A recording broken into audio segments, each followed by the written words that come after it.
আসসালামু আলাইকুম। বীর মুক্তিযোদ্ধাদের বীর নিবাসের একটি চমৎকার সুখবর জানব। তবে আপনি যদি যুদ্ধের জীবন চ্যানেলে নতুন হয়ে থাকেন, চ্যানেলটি অবশ্যই সাবস্ক্রাইব করবেন, পাশেই থাকবেন। সিরাজগঞ্জের কাজীপুর উপজেলার 18টি অসচ্ছল মুক্তিযোদ্ধা পরিবারের জন্য আবাসন নির্মাণ করে দেবে সরকার। এ কাজের অংশ হিসেবে আজ বুধবার 12ই আগস্ট দুপুরে উপজেলা পরিষদ সভাকক্ষে লটারির মাধ্যমে ঠিকাদার নিয়োগ প্রক্রিয়া অনুষ্ঠিত হয়। কাজীপুর উপজেলা সহকারী কমিশনার ভূমি নাইমা জাহান সুমাইয়া এ নিয়োগ প্রক্রিয়ার সভাপতিত্ব করেন। এ সময় সংশ্লিষ্ট দপ্তরের কর্মকর্তা এবং 5 শতাধিক ঠিকাদারি প্রতিষ্ঠানের প্রতিনিধিরা উপস্থিত ছিলেন। মোট 18টি ঘর 3টি প্যাকেজে ভাগ করে 3 জন ঠিকাদার নির্বাচন করা হয়। এর আগে এ সংক্রান্ত বিজ্ঞপ্তি প্রকাশ হলে 3টি প্যাকেজে মোট 735 জন ঠিকাদার লটারিতে অংশগ্রহণ করেন।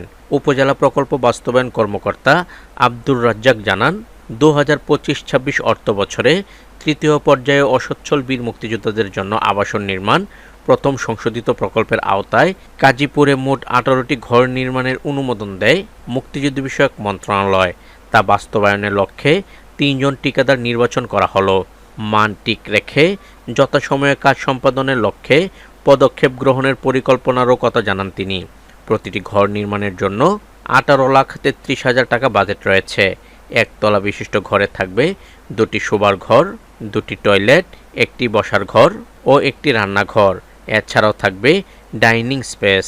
তো আজ এ পর্যন্ত, দেখা হবে অন্য এক নতুন ভিডিওতে। ততক্ষণ পর্যন্ত সবাই ভালো থাকবেন, সুস্থ থাকবেন। আল্লাহ হাফেজ।